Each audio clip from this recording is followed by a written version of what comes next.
Bonjour, bienvenue dans cette vidéo où nous allons découvrir ensemble les propriétés du parallélogramme, voir un petit peu, au-delà de la définition du parallélogramme, qu'est-ce que l'on sait sur le parallélogramme, quelles sont ses propriétés. Alors on va voir peut-être celle qu'on utilise le moins souvent mais qui est la plus utile des propriétés parce que c'est grâce à elle qu'on va pouvoir démontrer toutes les autres. Si on trace les deux diagonales d'un parallélogramme, on va trouver un point ici, qu'on appellera souvent le centre du parallélogramme. Voilà, je vais l'appeler le point O. Ou si notre parallélogramme, par exemple, on l'a appelé P, A, R, I, voilà, on peut avoir le point O au centre du parallélogramme. Eh bien, on va se rendre compte d'une chose. On va se rendre compte que si on fait faire un demi-tour au point I autour de O, eh bien, on arrive sur le point A. Même chose, si on prend, on laisse pointer en haut, si on fait faire un demi-tour du point R autour du point O, on arrive sur le point P. On vient de faire des symétries centrales, on fait un demi-tour, ici. Donc on va pouvoir dire ici que, eh bien, ici les points R et P sont symétriques par rapport à O. Donc on a le point R ici qui se transforme en point P si on fait une symétrie autour de O. On a aussi les points I et A qui sont symétriques par rapport à O. On pourra dire dans notre figure que O, c'est le centre de symétrie. Et donc on peut écrire O est le centre de symétrie du parallélogramme. Alors ça veut dire plein de choses, hein. Ça veut dire que le segment IR ici, son symétrique, c'est le segment PA. On va voir après tout à l'heure que du coup, ces deux segments ont la même longueur. On peut dire que les deux segments PI et AR sont symétriques. S'ils sont symétriques, eh bien, ils sont égaux, ils ont la même longueur. On va pouvoir dire que le segment OI sont symétriques, c'est le segment OA. Donc on va pouvoir dire que O est au milieu de AI. On va pouvoir dire que OP et OR sont symétriques, donc ils sont de même longueur, O est au milieu de PR. On va pouvoir dire que l'angle qui est ici de sommet A, eh bien il est symétrique à l'angle de sommet I en face, donc ils vont être égaux, on va avoir des angles égaux. Vous allez voir qu'on va, dans cette vidéo, avoir plein de propriétés qui vont apparaître.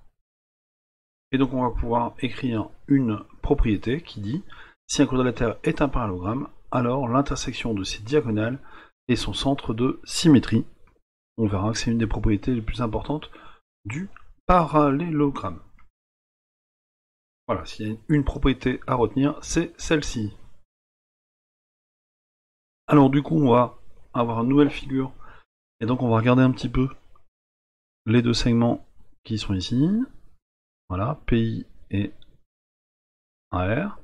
Si je prends ces deux segments, je vais remarquer avec ma règle qu'ici, si ça fait 9,1 cm, et qu'ici, ça fait aussi 9,1 cm.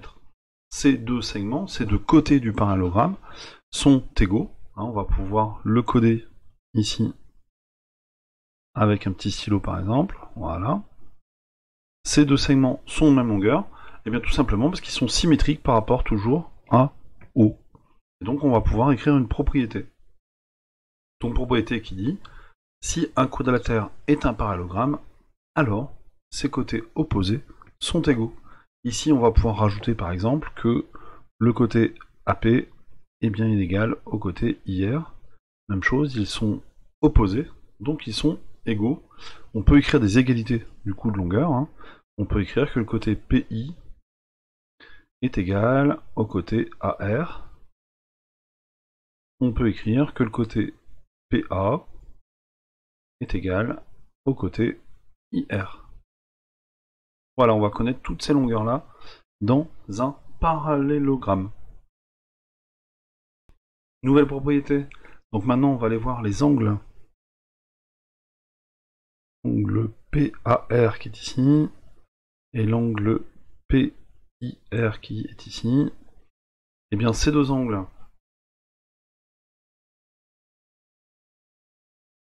sont symétriques. Si je pointe en haut, on est d'accord, cet angle-là, ici, de sommet I, va se retrouver en face de l'autre côté de sommet A. Donc, on va pouvoir dire que ces deux angles sont symétriques, et on a vu que si deux angles étaient symétriques par rapport au centre O, eh bien ces deux angles sont égaux. On pourra écrire que, par exemple, l'angle PAR est égal à l'angle PIR.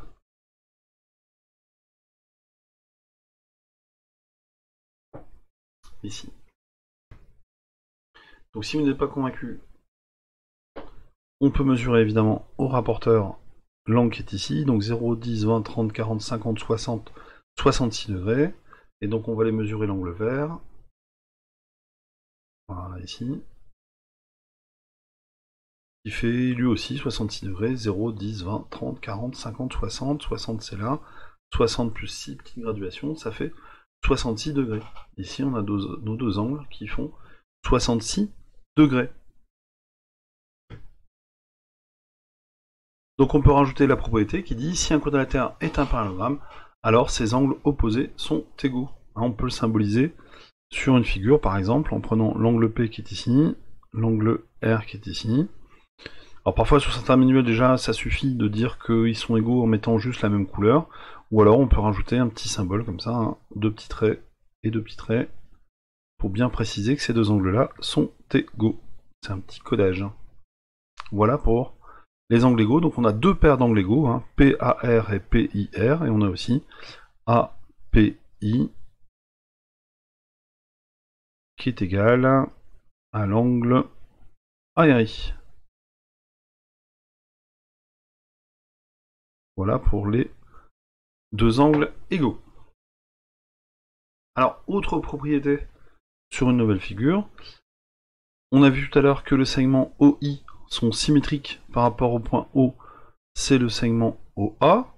Or, on a vu dans le cours sur les symétries que si deux segments ici, ces deux-là, sont symétriques par rapport au point O, eh bien cela veut dire que les deux segments sont de la même longueur. On va donc pouvoir préciser que on a deux segments ici, AO et OI, qui sont de la même longueur. Même chose, le segment OP ici est symétrique par rapport au segment OR qui est ici, avec O le centre de symétrie. Et bien donc ces deux segments sont de la même longueur, on va pouvoir rajouter un petit codage, par exemple un petit rond. Et ici, on voit que les deux diagonales, eh bien en fin de compte, se coupent en leur milieu. Voilà donc la propriété que l'on peut rédiger. Si un quadrilatère est un parallélogramme, alors ces diagonales se coupent en leur milieu. Nouvelle propriété. Donc on peut écrire des égalités hein, ici, qui sont par exemple AO, la longueur AO est égale à la longueur OI. Ou alors deuxième égalité, la longueur PO est égale à la longueur OR. Et puis dernière propriété, on va regarder l'angle qui est ici, l'angle de sommet A et l'angle de sommet R ici. Voilà. Et on va se rendre compte d'une chose, c'est que si je prends l'angle de sommet A ici et que je le décale ici, eh bien, hop, je me rends compte que,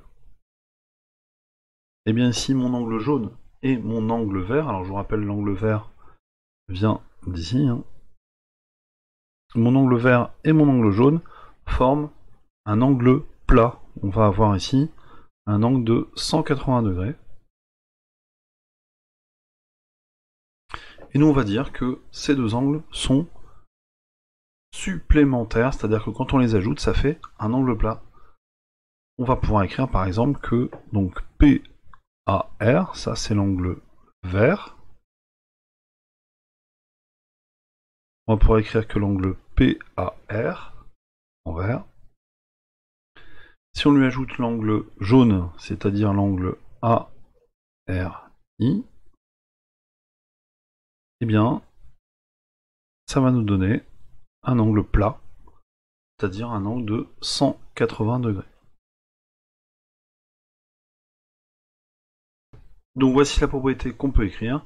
Si un quadrilatère est un parallélogramme, alors deux angles adjacents sont supplémentaires. Leur somme fait 180 degrés. Dernière propriété qu'on n'utilise pas très souvent en mathématiques, mais c'est intéressant de savoir que quand on additionne deux angles non opposés, deux angles adjacents qui se suivent l'un à côté de l'autre d'un parallélogramme, eh bien leur somme fait 180 degrés. Ça peut être utile pour calculer certains angles. Voilà, j'espère que cette vidéo vous aura plu sur les parallélogrammes.